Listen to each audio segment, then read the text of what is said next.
Christ to the lord. ఈరోజు దేవుడు మనకి ఇచ్చినటువంటి వాగ్దానం ఏంటంటే 1వ దినవృత్తాంతముల గ్రంథము 16వ అధ్యాయము 13వ వచనం. ఆయన చేసిన ఆశ్చర్య కార్యములను జ్ఞాపకము చేసుకొనిడి. ఆమేన్. ఇంతకుముందు మంచిగా అభివృద్ధి చెందాం, కానీ ఇప్పుడేంటో పరిస్థితులు కొంచెం కష్టంగా మారుతూ ఉన్నాయి. ఇంతకుముందు పంట కానీ పొలము బాగా పండేది, ఈ మధ్య సరిగా పండట్లా. ఇంతకుముందు వ్యాపారం మంచిగా సాగింది, ఇప్పుడేంటో కొన్నిసార్లు నష్టం కూడా వస్తుంది. ఇంతకుముందు ఏ పని మొదలుపెట్టినా విజయమే, ఈ మధ్య ఏంటో అన్నీ తేడా పడతా ఉన్నాయి అని అప్పుడప్పుడు మనము అనుకుంటూ ఉంటాం. మన జీవితంలో ఇది జరుగునా, అసలు ఇది జరగటం సాధ్యమేనా అని అనుకున్న చాలా పనులలో దేవుడు ఆశ్చర్యకరమైన రీతిలో మన జీవితంలో వాటిని జరిగించాడు. తినటానికి తిండి లేదయ్యా అంటే ఆయన మన పోషకుడై ఇప్పటికీ మనల్ని పోషిస్తూ ఉన్నాడు. చాలామంది దేవుణ్ణి అడిగిన మాటల్లో సొంత ఇల్లు లేదు, సొంత ఇల్లు లేక ఇబ్బంది పడుతూ ఉన్నాము, సొంత గృహం కావాలని ఎన్నోసార్లు దేవుని దగ్గర అడిగితే కట్టించగలిగిన స్థాయి మనకి లేకపోయినా సరే దేవుడు మనకు ఒక మంచి గృహాన్ని ఇచ్చి ఉంటాడు. ఆశ్చర్యకరమైన రీతిలో ఆయన మన జీవితంలో కార్యాలు చేశాడు. ఉద్యోగం కావాలంటే ఉద్యోగం కూడా మనకి ఆశ్చర్యకరమైన రీతిలో వచ్చి ఉన్న సందర్భాలు ఉన్నాయి. మన యొక్క జీవితాన్ని కొనసాగించటానికి మనకి జీవన ఆధారమైనటువంటి ఒక పనిని దేవుడు మనకి ఏర్పాటు చేసి ఉంచాడు. అందరికీ పని దొరకని పరిస్థితుల్లో కూడా ఆశ్చర్యకరమైన విధంగా మనకి పని దొరికేది. అంటే దేవుడు మన జీవితంలో అభివృద్ధి చేసినటువంటి సమయంలో మనము చక్కగా అభివృద్ధి చెందాం. మనము కొదవగా ఉంది అని అడిగిన ప్రతిదీ దేవుడు మనకి సమృద్ధిగా దయచేశాడు. అవన్నీ పొందుకున్నటువంటి మనము ఇప్పుడు దేవుణ్ణి మరచిపోతూ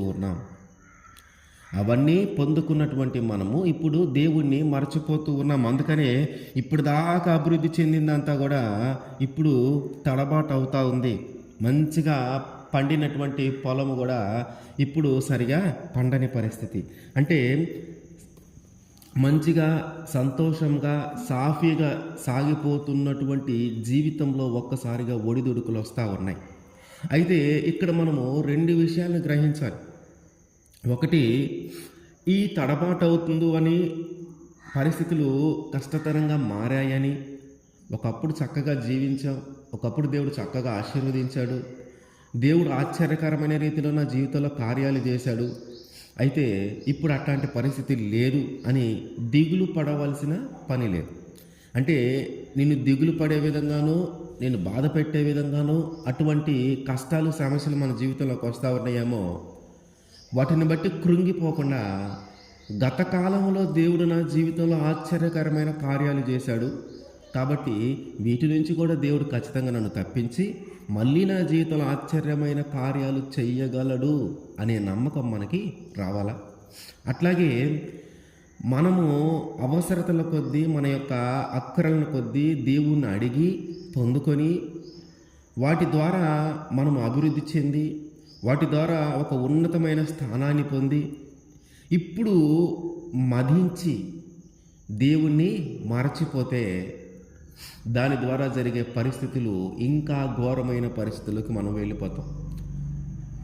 అంటే దేవుడు అభివృద్ధి చెందించటానికి ముందు, దేవుడు నీ జీవితంలో ఆశ్చర్యమైన కార్యాలు జరిగించటానికి ముందున్న ఆ జీవితంలోకి మళ్ళీ వెళ్ళిపోయే పరిస్థితే మన జీవితంలోకి వస్తుంది. ఈ 2 విషయాలు మనము జ్ఞాపకం పెట్టుకోవాలి. ఒకటి, దిగులు పడద్దు, భయపడద్దు, ఈ పరిస్థితుల్లో దేవుడు మళ్ళీ మారుస్తాడు. ఒకప్పుడు ఆశ్చర్యమైన కార్యాలు చేసిన దేవుడు ఇప్పుడు కూడా నీ జీవితంలో చేయగలడు. అయితే మదించి కానీ పొందుకున్న తర్వాత మదించి గర్వించి దేవుని మరచిపోతే మాత్రం ఆశ్చర్యమైన కార్యాలు జరిగించడానికి ముందున్నటువంటి జీవితంలోకి మళ్ళీ మనము వెళ్ళిపోతాం. ఇప్పుడు ఇల్లు లేదని మనం దేవుణ్ణి అడుగుతూ ఉన్నాం. దేవుడు మనకి స్థాయి, అంటే కట్టుకునే స్థాయి మనకి లేకపోయినా దేవుడు మనకు ఒక మంచి ఇల్లు ఇచ్చాడు కదా అని దేవుణ్ణి మర్చిపోతే, దేవుణ్ణి జ్ఞాపకం చేసుకోనకపోతే ఆ ఇంటిలో నువ్వు నివసించే పరిస్థితి ఉండదు. ఉద్యోగం కావాలని ఎన్నోసార్లు అడిగావు, దేవుడు ఆశ్చర్యకరమైన రీతిలో దేవుడు ఆ ఉద్యోగాన్ని ఇచ్చాడు. కానీ ఇప్పుడు ఆ ఉద్యోగంలోనే నీకు శత్రువులు తయారవుతూ ఉంటారు.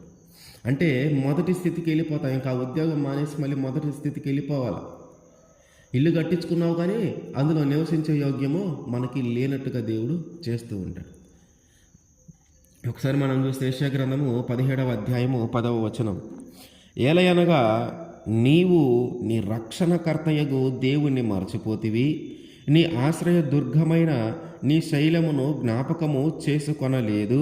అందుచేత నీవు రమ్యమైన వనములను నాటుచూ వచ్చితివి, వాటిలో అన్యమైన ద్రాక్షావళులను నాటితివి. మనమేమో రమ్యమైన మంచి శ్రేష్టమైన వనాలు నాటాలనుకుంటూ ఉన్నాం, కానీ వాటిలో బలహీనమైనవి, చెడిపోయినవి, చేదుగలవి, అన్యమైనవి నాటుతూ ఉన్నామంట. అంటే మనమేమో ఆలోచన ఏమో మంచిగా చేయాలని, మంచిగా అభివృద్ధి చెందాలని, మంచి జరిగించాలని చేస్తూ ఉన్నాం, కానీ మనము దేవుణ్ణి మరచిన దానిని బట్టి ఆ మంచి శ్రేష్టమైన వాటి నాటి కాడ మనము చేదు వాటిని నాటవలసిన పరిస్థితి మనకు వస్తూ ఉంది. మనమేమో శ్రేష్టమైనవి నాటాలని బయలుదేరుతాం, కానీ అన్యమైనవి మనం నాటుతూ ఉన్నాం. మన జీవితంలో ఇప్పుడు దాకా మంచిగా జరిగింది కాబట్టి మనం ఏం చేసినా విజయమే మనకి వస్తూ ఉంది కాబట్టి ఇది కూడా చేద్దామని మనం వెళ్తూ ఉంటాం, కానీ అది జరగదు. ఇది కూడా మొదలు పెడదాం అనుకుంటా ఉన్నాం, కానీ అది జరగదు. అంటే మంచిగా అభివృద్ధి చెందాలని, మంచిగా సెటిల్ అవ్వాలని మనము ప్రయత్నం చేస్తూ ఉంటాం, కానీ ఇంతకు ముందు సాధించినటువంటిగా, ఇంతకుముందు పొందుకున్నంతగా మన జీవితంలో ఆ కార్యాలు జరగని పరిస్థితి. ఎందుకంటే మనము దేవుణ్ణి మర్చిపోతూ ఉన్నాం. ఎన్నో ఆశ్చర్య కార్యాలు ఆయన మన జీవితంలో చేసి మనల్ని ఒక ఉన్నతమైన స్థానంలో దేవుడు మనల్ని ఉంచితే మనం ఆయన్ని మరచి మళ్ళీ అంతకంటే ఉన్నతమైన స్థానంలో ఉండటానికి మనం ప్రయత్నం చేస్తూ ఉన్నాం. ఆ ప్రయత్నాలన్నీ విఫలమే. ఎందుకంటే ఆయన సహాయము చేయనిదే, ఆయన ఆశ్చర్య కార్యములు చేయనిదే మన జీవితంలో అభివృద్ధి అనేది జరగదు. మన జీవితంలో విజయము అనేది రాదు.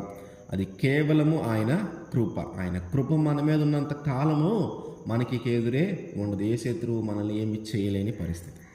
అయితే మనం ఏం చేస్తూ ఉన్నామంటే కొన్నిసార్లు గర్వించి, కొన్నిసార్లు పరిస్థితులకు తట్టుకొని నిలబడలేక, కొన్నిసార్లు ఏమో గర్విస్తూ ఉన్నాం, పొందుకొని ఉన్నాం కాబట్టి ఆకలి లేదు. ఇంతకుముందు ఆకలి తినటానికి తిండి లేని పరిస్థితి, ఆకలి అవుతూ ఉంది, తినటానికి సరైన సమృద్ధి లేదు. దేవుడిని అడుగుతూ ఉన్నాం, కన్నీళ్ళు విడిచి ప్రార్థన చేస్తూ ఉన్నాం. దేవుడు మన పోషకుడై ఇప్పటికీ మనల్ని పోషిస్తూ ఉన్నాడు. కడుపు నిండింది కదా అని దేవుణ్ణి మరచిపోతే తిరిగి కడుపు కాలే పరిస్థితిలోకి వెళ్ళిపోతాం. ఇల్లు ఇచ్చాడు కదా అని ఇంటిలో కనీసం దేవుణ్ణి ప్రార్థన చేయకపోతే తిరిగి ఇల్లు లేని పరిస్థితుల్లోకి వెళ్ళిపోతాం.